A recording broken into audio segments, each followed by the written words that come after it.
wa ikhwani minal anbiya'i wal mursalin wal malaikatil muqarrabin wasyuhada'i was salihin walil awliya ilahi ta'ala min masyarikil ardi ila maghribiha fi bariha wa bariha min yaminiha ila shimaliha sumana khususun li syekh al-imam Ibnu Athaillah As-Sakandari rahimahullahu ta'ala wa nafa'ana wa bi'ulumihi al-fatihah.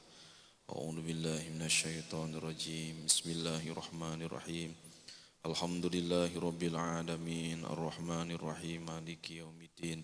Iyyaka na'budu wa iyyaka nasta'in. Ihdinas shiratal mustaqim. Shiratal ladzina an'amta 'alaihim ghairil maghdubi 'alaihim waladdallin. Amin. Assalamualaikum warahmatullahi wabarakatuh.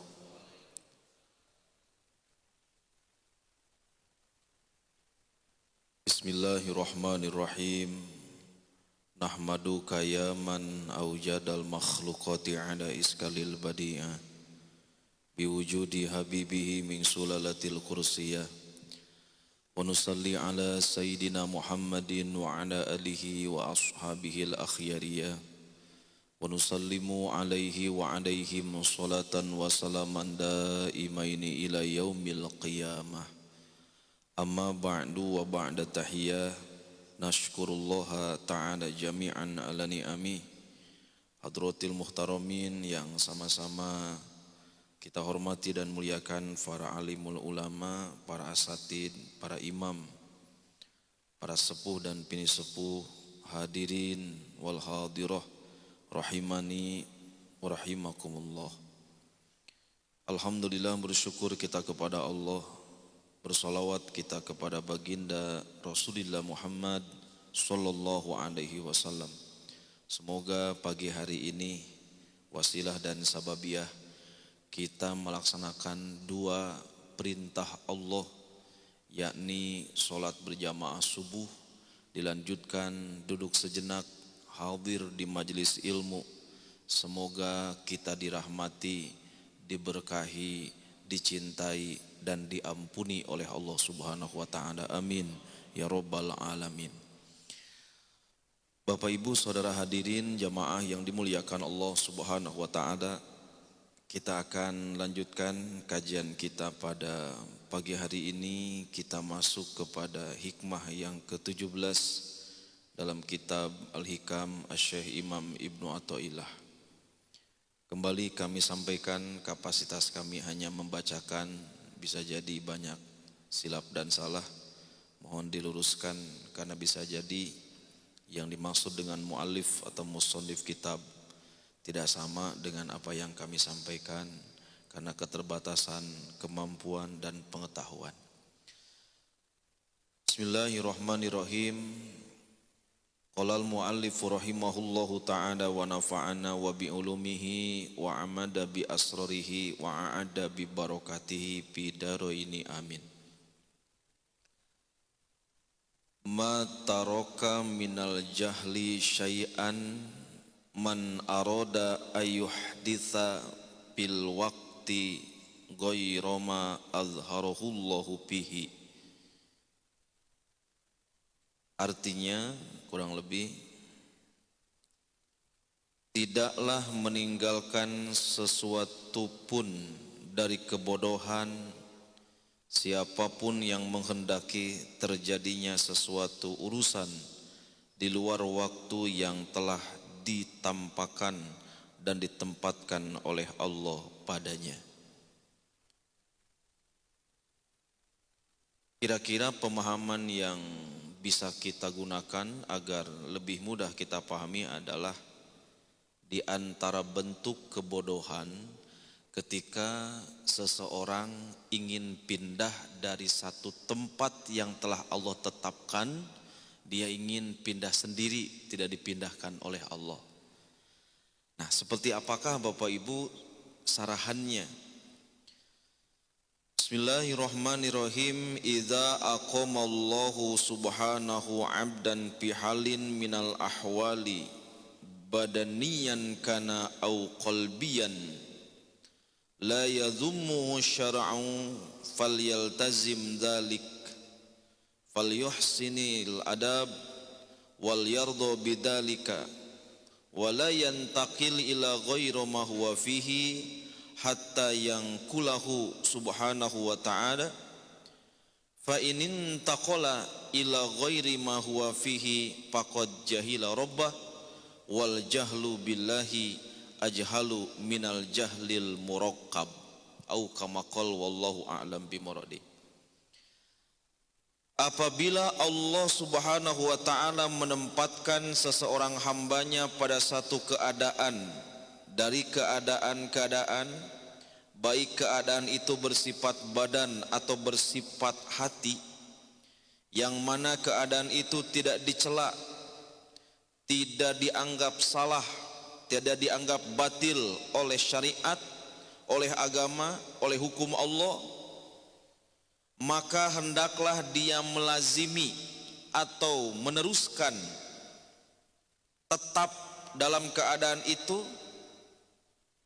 dan kemudian berbaik adablah kepada Allah Subhanahu wa ta'ala, dan hendaklah ridho dengan keadaan itu dan tidak pindah kepada suatu yang adalah dia berada pada keadaan suatu itu sehingga Allah memindahkannya.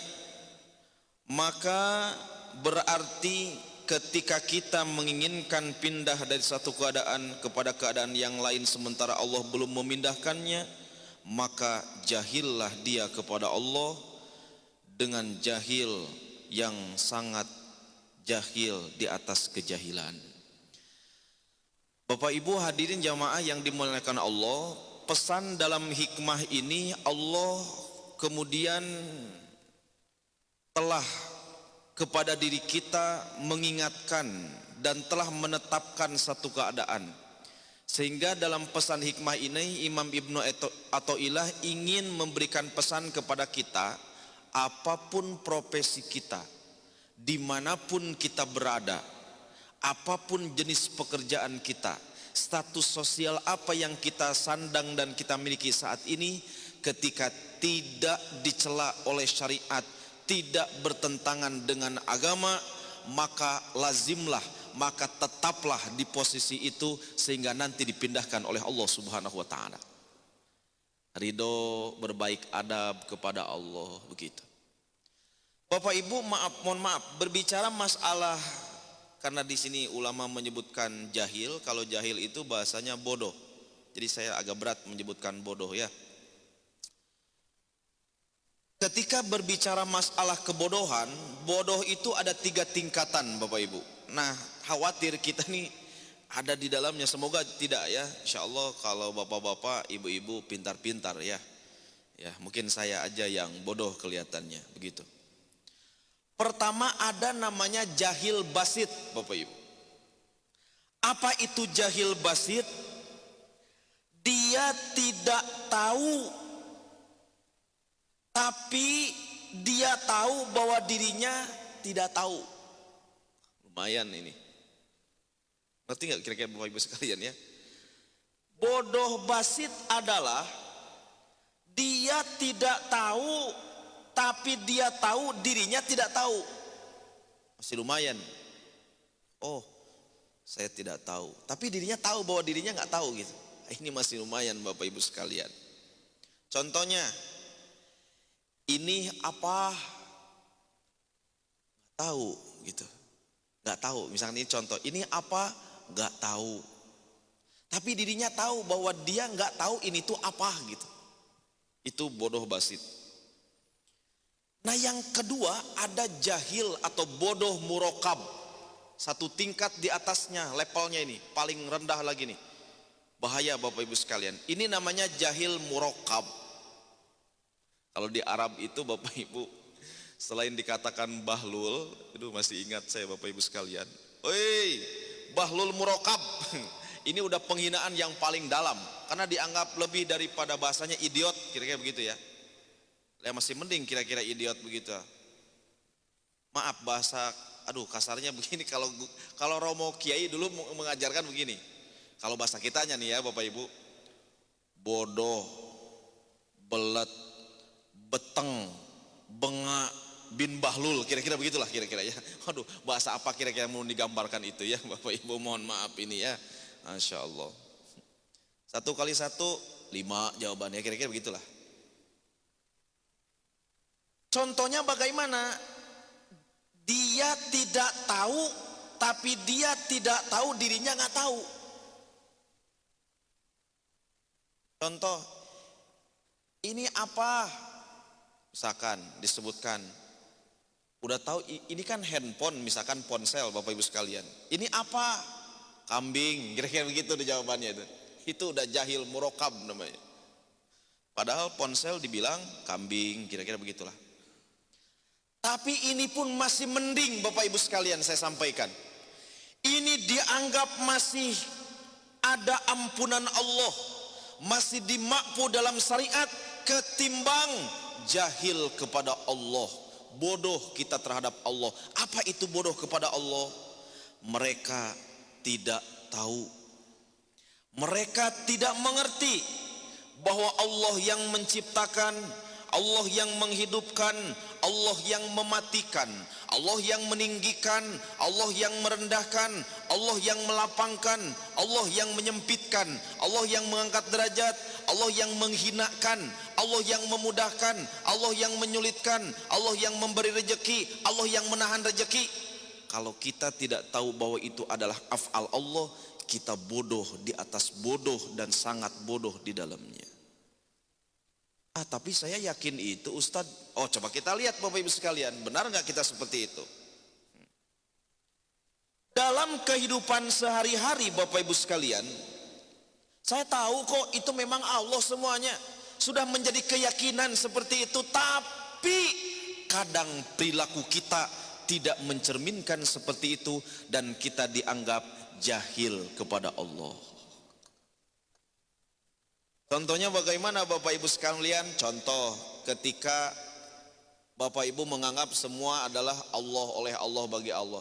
Tapi ketika Ibu berkeyakinan, dengan saya minum, haus saya hilang. Itu bentuk perilaku kita yang mencerminkan bodoh di atas kebodohan. Maaf misalkan, dengan saya makan, saya jadi tidak lapar. Itu mengandalkan kepada asbab. Padahal banyak yang sedang haus tidak minum pun hilang hausnya. Banyak yang sedang lapar tidak makan pun hilang laparnya. Bagi Allah tidak ada yang tidak mungkin. Innama amruhu idza arada syai'an ayaqula lahu kun fayakun. Ini yang harus kita tanamkan Bapak Ibu. Itu tuh sudah kita jahil itu. Bu, sembuh sakitnya. Sembuh. Semenjak saya berobat ke dokter Pulan bin Pulan, sakit saya sembuh. Jahil tuh. Kita tidak terasa itu Bapak Ibu sekalian.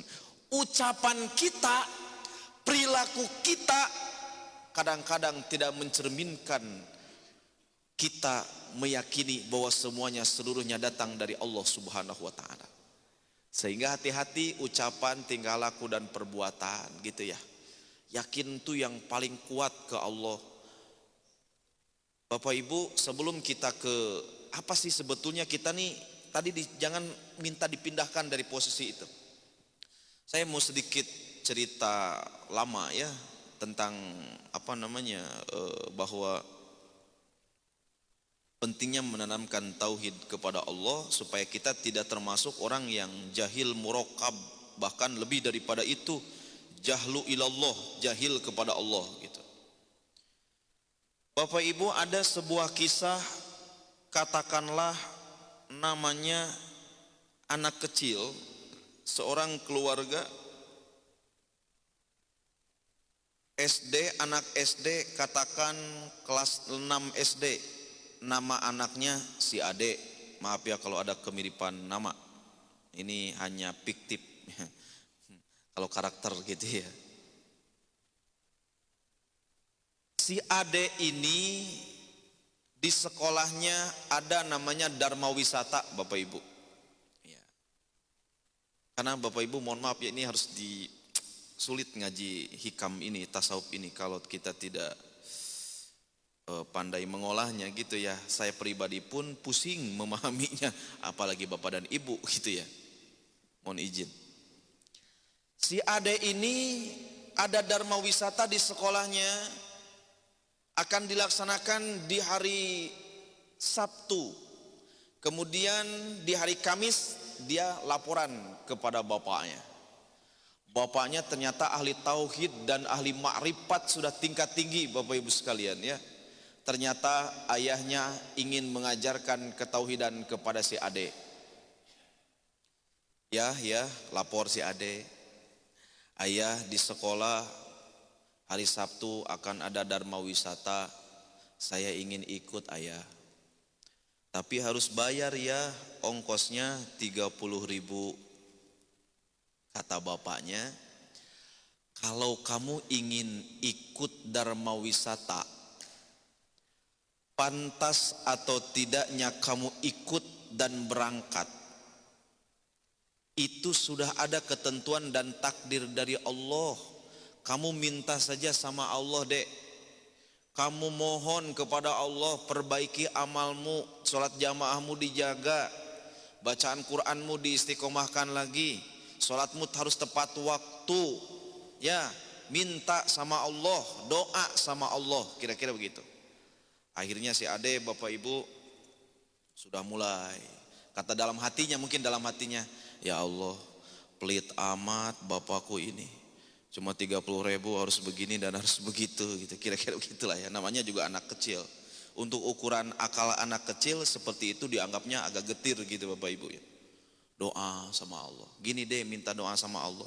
Ya Allah, jika engkau ridho dan ini terbaik buat hamba, hamba bisa berangkat dharma wisata, maka perkenankan dan mudahkan. Kira-kira begitu doanya. Begitu ya deh doanya ya. Ya doa begitu Bapak Ibu, terus saja dilaksanakan. Ketika singkat cerita sampailah di hari Jumat, uang 30.000 harus di store ke panitia, ke sekolah, ke gurunya. Ayah, saya sudah ikhtiar ya, doa sudah dipanjatkan, perintah ayah sudah saya lakukan, sholat saya sudah kerjakan, jamaah sudah saya lakukan, baca Quran sudah saya bacakan. Ya udah Dek, kalau ikhtiarnya sudah sempurna, doa pun kamu sudah minta sama Allah, tinggal tawakal sama Allah. Demi Allah Adek, orang yang benar-benar tawakal kepada Allah, ikhtiarnya maksimal, kekuatan batinianya, sandarannya kuat kepada Allah, gantungannya, demi Allah tidak akan mungkin disia-siakan oleh Allah, pasti akan diurus oleh Allah. Benar Bapak Ibu. Nih Dek, uang 30.000 bayarkan sama gurumu, tapi Dek tolong ini amanah Bapak, uang 30.000 ini kamu bayarkan ke teman kamu yang tidak bisa ikut karena tidak punya uang. Bayangkan Bapak Ibu, ya Allah ini si Bapak tega amat ya Allah. Bukannya ngurusin anak sendiri malah suruh bayarin punya orang gitu. Udah pokoknya kamu bayarin aja, getir Bapak Ibu untuk anak kecil seumuran gitu mah ya. Saya suruh malah suruh yang minta bayar buat saya, malah suruh dibayarin sama orang, disedekain. Sedekain Dek nih 30.000. Datang ke sekolah. Assalamualaikum Bu Guru. Waalaikumsalam. Adek jadi ikut kamu? Iya Bu Guru, nih uangnya. Mana uangnya? Kata gurunya. Ini Bu Guru. Tapi Bu Guru pesan dari ayah, uang ini harus disedekahkan kepada teman saya yang gak bisa ikut. Astagfirullahaladzim. Bener Dek. Loh, kalau begitu kamu gimana? Ya udah kata ayah saya, katanya walaupun guru bilang gak bisa ikut, teman-teman gak bisa ikut, tapi kalau kata Allah ikut, ikut aja. Itu tuh pesan bapaknya itu. Jadi siapa Bu Guru yang gak bisa ikut? Banyak tuh Dek temanmu yang gak bisa ikut. Ya udah bayarin aja buat teman saya. Kamu gimana? Kamu berarti gak bisa ikut. Gak apa-apa Bu Guru, kata ayah, walaupun kata ibu saya gak bisa ikut, kalau kata Allah ikut, ikut aja. Dengan dikasih, sedih Bapak Ibu, nangis dia tuh. Pulang ke rumah, murung aja di rumah. Tiba masanya, datanglah hari Sabtu. Pagi-pagi sudah gelisah Bapak Ibu, ini si Ade di rumah, gulang-guling, mandi malas dan terusnya. Kata bapaknya, Adek cepat mandi kamu ke sekolah. Buat apa ayah saya ke sekolah? Saya juga kan nggak bisa ikut, nggak bisa bayar. Walaupun kamu nggak bayar, kalau kata Allah ikut, ikut aja. Coba atuh yakinkan dulu, ya berangkat sana nggak apa-apa. Ikhtiarkan dulu, sempurnakan dulu tawakalnya itu. Berangkat, nurut sama ayahnya ke sekolah Bapak Ibu. Seperti biasa, semua sudah berkumpul di halaman sekolah. Bis sudah siap untuk diberangkatkan. Akhirnya seperti biasa si adek malu. Bapak Ibu dia masuk ke musola sekolah. Langsung sholat 2 rakaat. Dia minta sama Allah. Ya Rob, cobalah lihat teman-teman saya itu ya Allah mau berangkat. Gimana ya Allah, masa saya nggak berangkat, sambil nangis gitu. Terus saja sandaran ke Allah, sandaran ke Allah. Akhirnya Bapak Ibu, prit, diumumkan, ayo semua siap-siap berangkat. Gitu. Di absen satu-satu oleh KM-nya. Oh berangkat, berangkat, berangkat. Datang ketua kelasnya ke situ melihat-lihat. Ayo, ayo yang di musola, yang di mana-mana, ayo berangkat, berangkat. Si Ade diam saja. Kata ketua kelasnya, Ade, kamu nggak ikut? Kok kamu nggak naik ke bis? Aku nggak ikut karena aku nggak bayar. Kalau begitu kasihan amat dek nasib kamu. Nggak apa-apa dek. Kamu kalau begitu yang jaga sekolah. Masya Allah, pahit Bapak Ibu, betul nggak? Suruh jaga sekolah. Ayo ya Allah, Bapak Ibu untuk ukuran anak kecil itu udah sangat pahit kehidupan begitu tuh. Di saat teman-temannya mau bahagia kan begitu. Akhirnya Bapak Ibu semua berangkat, siap-siap ke mobil. Yang dibayarin oleh si adek Bapak Ibu sekalian sama ketua kelasnya, dadah adek. Coba bayangin Bapak Ibu sekalian. Padahal dia yang dibayarin oleh si adek, dadah adek gitu. Aduh makin nangis jadi-jadinya. Akhirnya balik lagi ke musola Bapak Ibu. Bapak Ibu singkat cerita apa yang terjadi. Tiba-tiba lama-kelamaan pasti adek mau pulang. Ada mobil mewah datang ke situ. Saya sebutlah mobilnya namanya, nggak boleh nyebut produk ya Bapak Ibu. Mobilnya namanya mobil mewah Empred Bapak Ibu. Kok Empred Bapak Ibu sekalian ya? Alphard gitu yang terbaru sekarang ya. Parkir datang ke sekolah. Rupanya si Doni Bapak Ibu sekalian ketinggalan bis. Dia dengan mamanya datang Bapak Ibu sekalian. Dek kamu nggak berangkat? Dia udah berangkat ya bis, udah dari tadi, aduh aku terlambat macet di jalan, ini gimana? Dia balik lagi ke mobilnya, mama, saya udah ketinggalan bis, aduh gimana itu? Ya udah naik mobil ini aja, berangkat kita, mama anterin nggak apa-apa. Masya Allah Bapak Ibu. Itu ada teman kamu siapa nggak ikut? Itu si adek, sekalian ajak kasihan. Tuh mulai tuh, pengaturan Allah sudah mulai Allah berikan di situ. Dek, kamu ikut saya. Masya Allah Bapak Ibu, masuk mobil mewah karena malum dari kampung si ade. Masuk ke mobil mewah dengan tenang nyaman, senyum dia kan, nangis Bapak Ibu sekalian si ade. Kenapa nangis? Dek kok kamu nangis? Ya Allah, ternyata benar kata ayah saya, tidak akan disia-siakan hamba yang benar-benar telah menggantungkan diri kepada Allah. Ya Allah, sambil nangis nyampan, duduk di kursi mobil yang mewah, yang indah, yang besar, yang nyaman pakai AC. Beda dengan di bis berdesak-desakan, belum bau ketek dan lain sebagainya Bapak Ibu ya. Wah, desak-desakan, nyaman Bapak Ibu.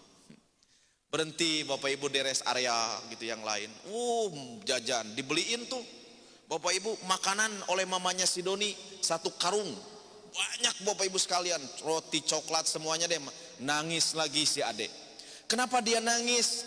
Saya ingat bapak saya, kata ayah, ternyata nggak akan disia-siakan. Kalau kata Allah ikut, kalau kata Allah dapat. Bisa dibayangkan yang bayar 30.000 cuma dapat roti 1 biji di dalam mobil. Allahu Akbar Bapak Ibu. Nah Bapak Ibu jamaah yang dimuliakan oleh Allah, begitulah tingkat ketauhidan yang harus kita bangun dalam diri kita. Lalu Bapak Ibu dengan kaitannya dengan materi ini adalah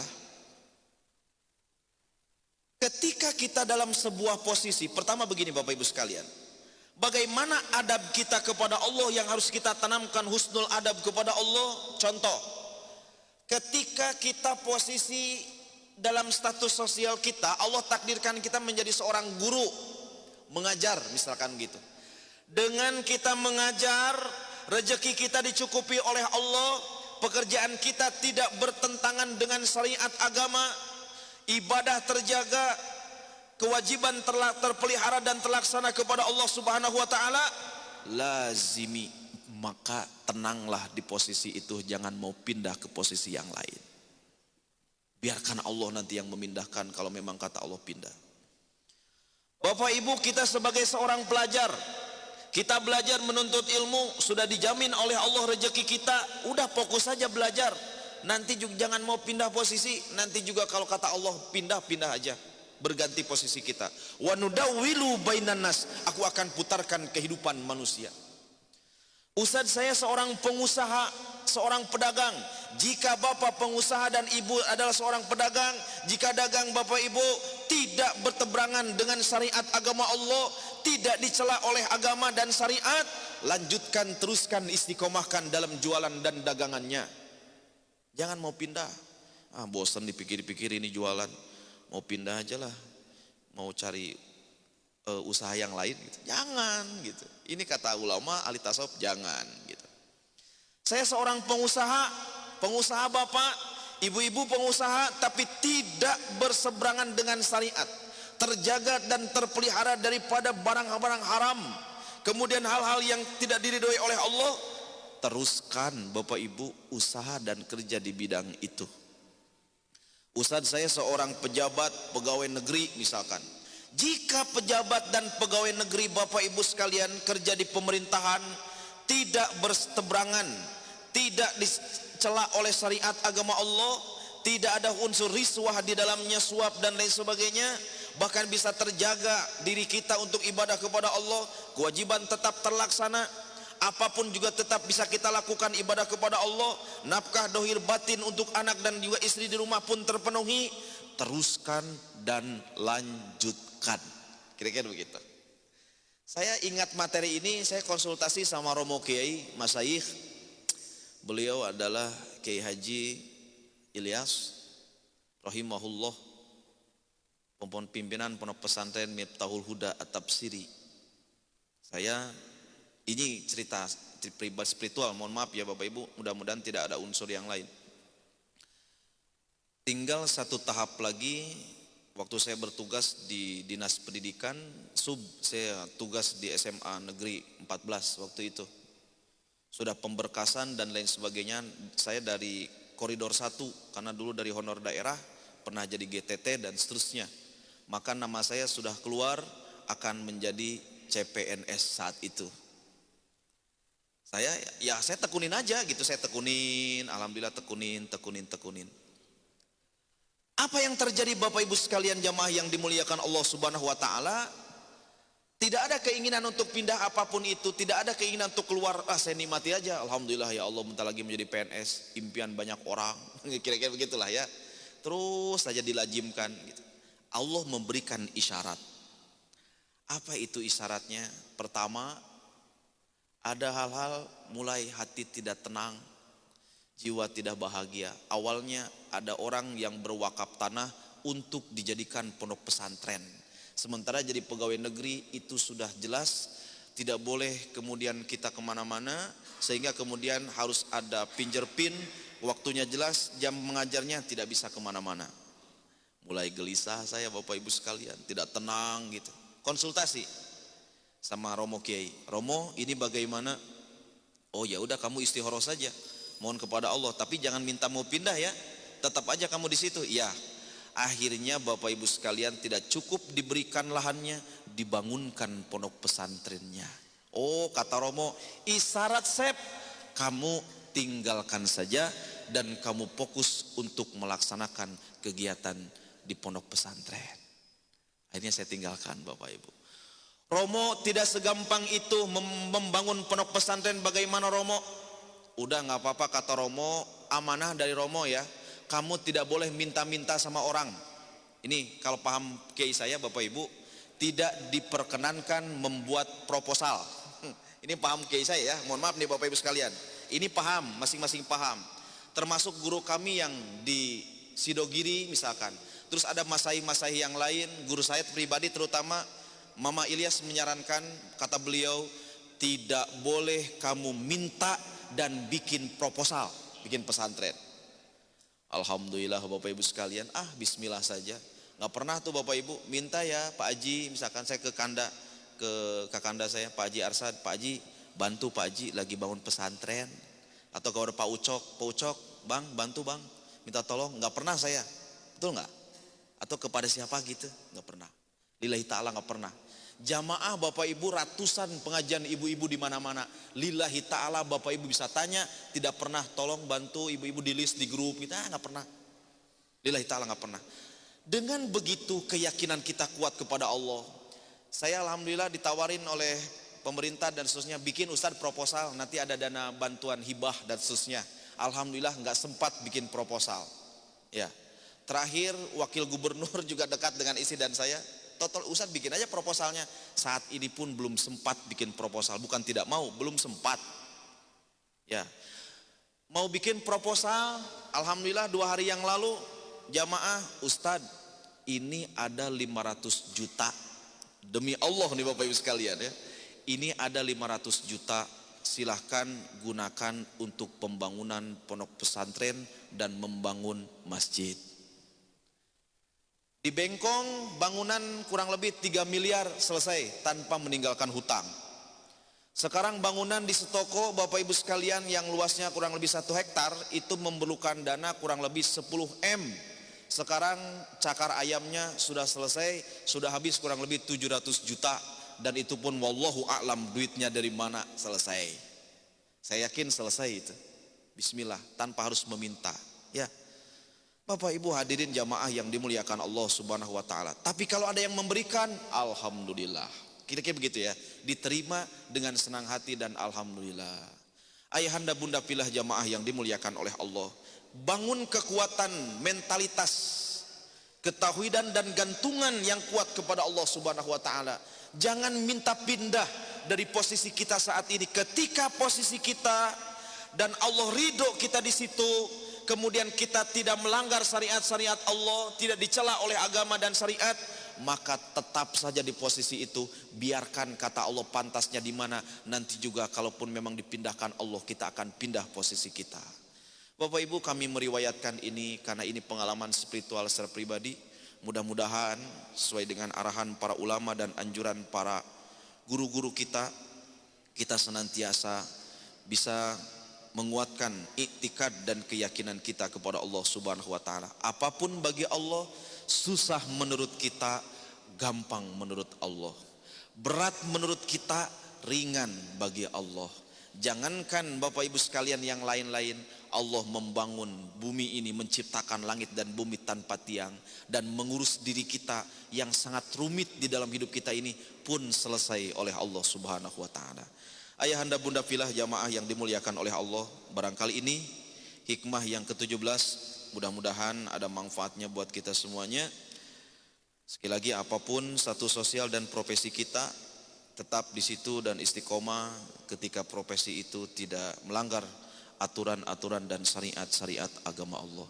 Demikian Bapak Ibu, silakan ada hal-hal yang perlu dipertanyakan dan perlu didiskusikan, kami berikan waktu dan kesempatan kepada Bapak dan Ibu. Allahu a'lam bishawab. Al-Fatihah. A'udzubillahi minasyaitonirrajim. Bismillahirrahmanirrahim. Alhamdulillahirabbil alamin, arrahmanirrahim, maliki yaumiddin. Iyyaka na'budu wa iyyaka nasta'in. Ihdinas shiratal mustaqim. Shiratal ladzina an'amta 'alaihim ghairil maghdubi 'alaihim waladdallin. Amin. Monggo Bapak Ibu, ada yang mau di Oh, silakan Bu. Oh, Bapak dulu silakan. Assalamualaikum warahmatullahi wabarakatuh. Assalamualaikum warahmatullahi wabarakatuh. Ustaz izin bertanya, kaitannya dengan kita tidak dihancurkan untuk tidak berpindah ya Ustaz. Selama tidak ada kemungkaran di sana. Kalau misalnya kita ingin berpindah, artinya untuk mendapatkan kehidupan yang lebih baik gitu Ustaz. Ya mungkin sekarang sudah baik tapi kita pengen yang lebih baik gitu loh. Jadi sehingga kita harus melakukan, atau mungkin ekstrimnya kita harus berpindah pekerjaan atau profesi lah seperti itu. Karena disampaikan juga bahwa Allah tidak akan merubah suatu keadaan jika kita tidak merubah sendiri gitu Ustaz. Nah itu bagaimana menyikapinya dan bagaimana biar tidak salah Ustaz. Demikian, terima kasih. Assalamualaikum warahmatullahi wabarakatuh. Waalaikumsalam warahmatullahi wabarakatuh. Baik sekali, pertanyaan bagus Bapak Ibu.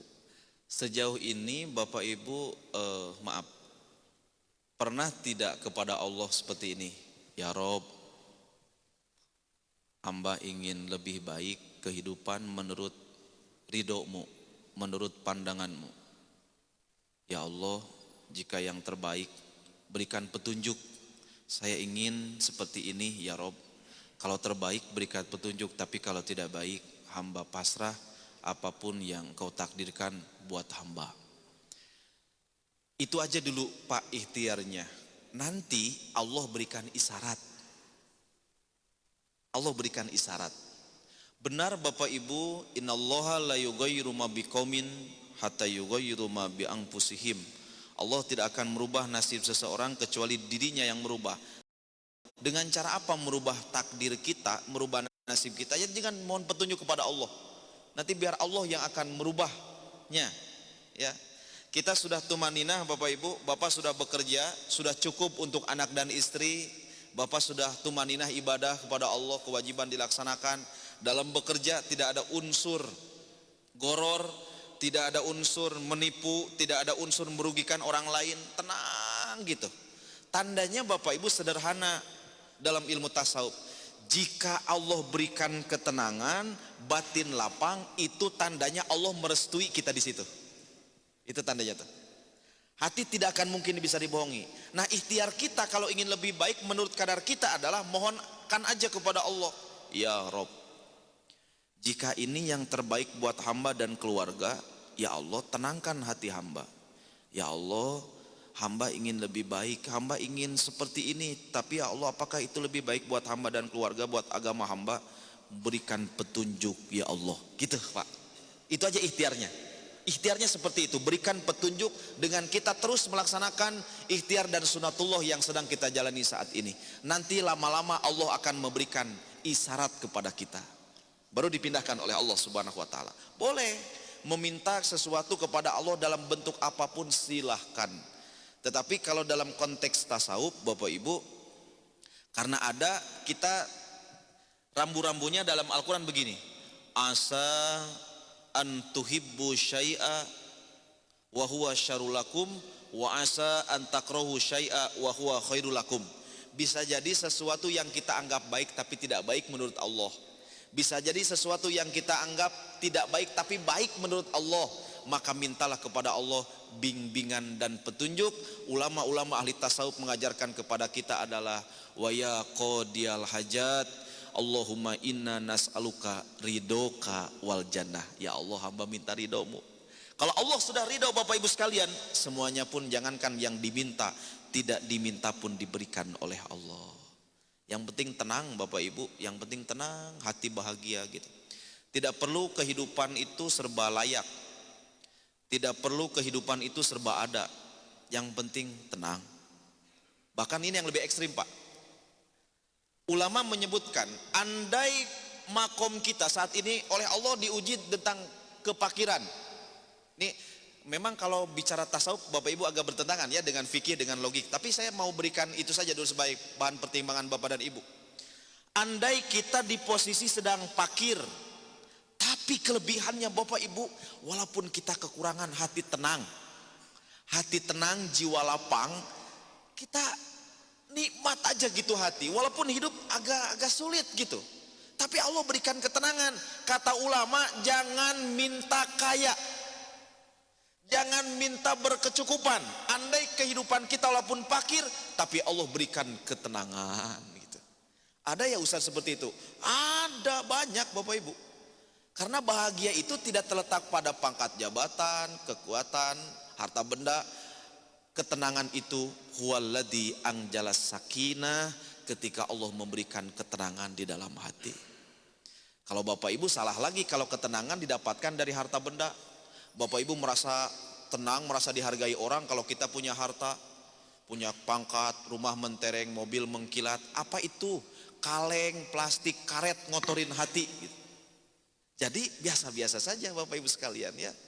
Alhamdulillah Bapak Ibu, tenangkan aja. Nah jadi boleh Bapak minta, Kanda bisa minta kepada Allah, ya Allah hamba ada keinginan. Allah pun tahu Pak keinginan dalam hati kita, berikan bimbingan dan petunjuk. Insya Allah nanti akan ada isyarat-isyarat dari Allah. Penuhi saja perintah Allahnya, jauhi larangannya, nanti juga akan diberikan bimbingan dan petunjuk. Wallahu a'lam bishawab. Demikian, terima kasih. Ibu silakan, monggo Bunda. Bismillahirrahmanirrahim. Assalamualaikum warahmatullahi wabarakatuh. Waalaikumsalam warahmatullahi wabarakatuh. Saya pernah tinggal di Bukit Indah Sukajadi ya Ustadz. Ya udah tahu kan kalau ekonomi di sana. Kemudian tapi perbandingan saya tinggal di sekarang. Waktu di situ memang sih secara penghargaan manusia memang the best lah. Artinya penghargaan teman-teman atau kolega lah. Tetapi ketika saya sekarang sudah posisinya, bukan berarti di sini kurang bagus ya, tapi memang saya di keadaan yang bangkrut lah, gitulah bahasanya. Tapi saya kok menemukan secara hati saya tenang banget, happy gitu. Pokoknya senang lah, tidak ada beban apapun. Tetapi di mata sosial suka dilihat sebelah mata. Memang sih sebenarnya tidak ada pengaruh apa-apa karena ketenangan jiwa. Bagaimana kita biar tetap aja istiqomah gitu. Maksudnya kadang-kadang ada juga terpengaruh dengan kadang-kadang kan banyak bajak laut ya melihat sebelah mata gitu kan. Tetapi sebetulnya secara pribadi saya sangat alhamdulillah banget gitu. Sekarang di usia yang sudah bukan muda lagi, saya mendapatkan ketenangan. Cuma kadang-kadang ya ada bajak laut gitu, kita kadang-kadang ada adalah pengaruh-pengaruh meskipun tidak banyak. Bagaimana cara kita, mungkin ada doanya biar kita memang tetap konsisten dengan diri kita gitu. Terima kasih ya Ustaz. Assalamualaikum warahmatullahi wabarakatuh. Assalamualaikum warahmatullahi wabarakatuh. Bismillahirrahmanirrahim. Bagus Bapak Ibu, tapi saya ajukan pilihan dulu kepada Bapak Ibu. Bapak Ibu mending kaya tidak tenang, mending sederhana tenang. Mending kaya tenang. Jawaban cerdas itu ya. Andai kalau memilih gitu ya, mending berkecukupan tidak tenang atau mending sederhana tenang. Kalau saya jawab mending sederhana tenang gitu. Bapak Ibu mungkin mohon maaf, ini pengalaman pribadi sih Bapak Ibu sekalian ya. Alhamdulillah sampai saat ini karena mungkin guru-guru mengajarkan, diantaranya ibu kalau mau seperti itu coba laksanakan di belajar riyadoh. Riyadoh itu latihan. Latihannya bagaimana? Dianjurkan pertama supaya lebih meyakinkan saja Bapak Ibu sekalian. Kami diajarkan dulu oleh para kiai, para romo. Pertama riyadoh puasa mulai 3 hari puasanya itu. Ada aurad yang dibaca khusus. Ya. Minimal misalkan ada di antara doanya yang dibaca ya hayu ya qayyum birahmatika nastagis, yang sering dibaca oleh Agim, itu doanya tuh. Robbi la takilni torfata ainin. Ya Allah, jangan engkau berikan satu urusan kepadaku yang hamba tidak mampu mengurusnya walaupun sekedip mata gitu. Ibu bisa riyadoh 3 hari, nanti amalannya ada Bapak Ibu, silahkan itu dalam segi amaliyahnya ya. Boleh kalau mau ijazah tapi harus ke rumah ya, karena etikanya bahwa kita meminta ilmu itu kita yang mencari gitu. Ya, kita yang mencari. Silakan kalau mau ada amalan khusus gitu di situ. Bapak Ibu, secara keseluruhan saya mau menyampaikan bahwa idza aradallahu ayyuwaliya abdan, ketika Allah berkehendak dan menjadikan seorang hamba itu jadi kekasih Allah, maka tandanya adalah Allah mulai memberikan ketenangan di hatinya dan dia terbebas dari urusan ketergantungan kepada makhluk, dan dia bebaskan dari urusan duniawiyah. Sudah nggak ngepek Pak, pujian, sanjungan, hinaan itu sudah nggak ini lagi. Maka tandanya Di antaranya Allah berikan ketenangan. Jadi berbahagia ibu kalau ibu sudah tenang, hati sudah lapang, itu tandanya Allah sedang mencintai ibu dan ibu sedang dijadikan kekasih Allah ya. Jadi apapun itu mendingan mulia di hadapan Allah daripada kita mulia di hadapan manusia.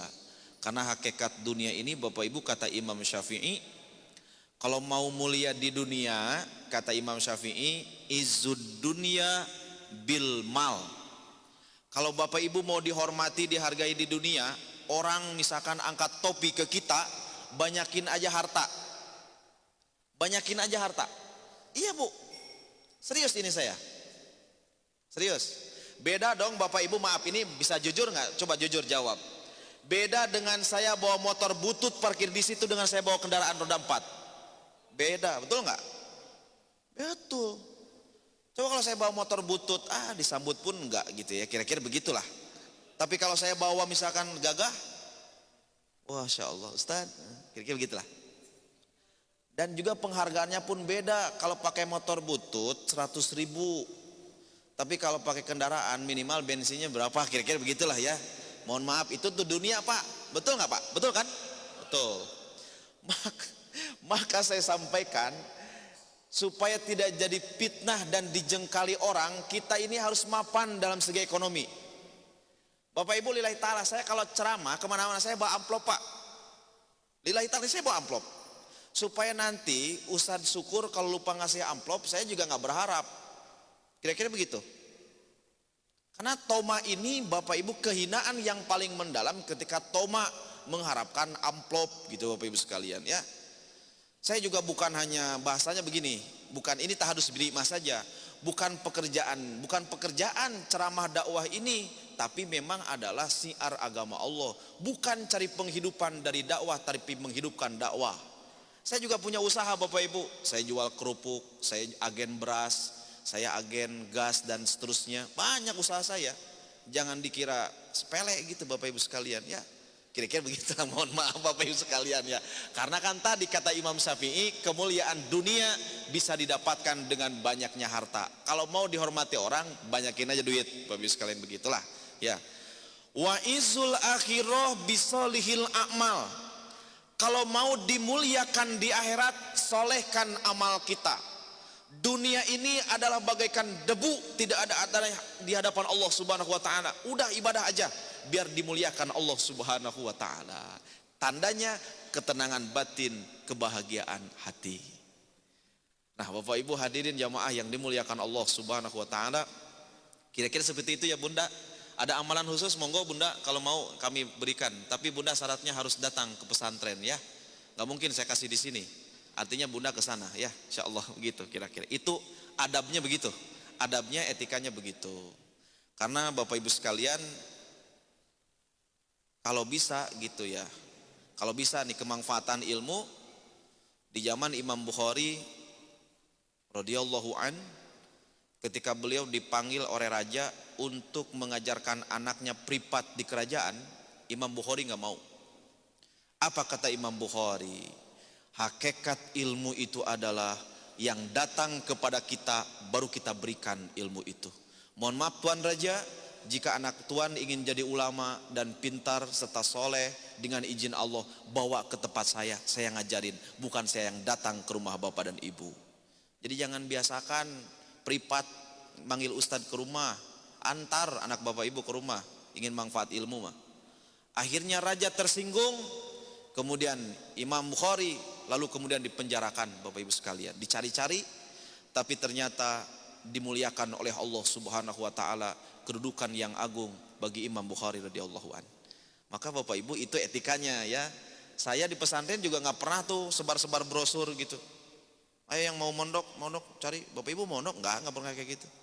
Ya karena itu etika Bapak Ibu ya, etika bagaimana adab tentang dunia talimul muta'alim. Demikian Bapak Ibu, ini saja sudah waktunya masuk isyraq ya. Terima kasih, mohon maaf kalau ada kesilapan perkataan dan perbuatan kami itu dari kebodohan dan manusia biasa. Mohon dimaklumi dan mohon dimaafkan. Wallahu a'lam bishawab. A'udzubillahi minasyaitonir rajim. Bismillahirrahmanirrahim. Alhamdulillahi rabbil alamin hamdan na'imin hamdan syakirin hamdan yuwafi ni'amahu wa yukafi mazidah. Ya Rabbana lakal hamdu kama yanbaghi li jalali wajhikal karim wa li 'azimi sultanik. Allahumma shalli ala sayyidina Muhammadin al-Fatihi lima ughliqa wal khatimi lima sabaqa nasiril haqqi bil haqqi wal hadi ila siratikal mustaqim wa ala alihi haqqa qadrihi wa miqdarihi al-'azim. Allahumma ij'al hada jam'ana jam'ah Masjid Al-Munawwarah min ahli ilmi wa min ahli khair wa la taj'alna ya Allah min ahli syarri wa min ahli dhair. Allahumma ij'al hada jam'ana jam'an marhuma wa tafarruqana min ba'dihi ya Allah tafarruqan ma'suma. Allahumma ij'al hada jam'ana jam'an mashkura wa tafarruqana min ba'dihi ya Allah tafarruqan maghfura bi rahmatika ya arhamar rahimin. Rabbana atina fid dunya hasanah wa fil akhirati hasanah wa qina adzabannar. Sallallahu ala sayyidina Muhammadin nabiyil ummi wa ala alihi wa sahbihi wa baraka wa sallam. Fadi subhana rabbika rabbil izzati amma yasifun. Salamun alal mursalin walhamdulillahi rabbil alamin. Sekian demikian, mohon maaf lahir dan batin. Hadanallahu wa iyyakum ajmain. Wal afu minkum. Assalamualaikum warahmatullahi wabarakatuh.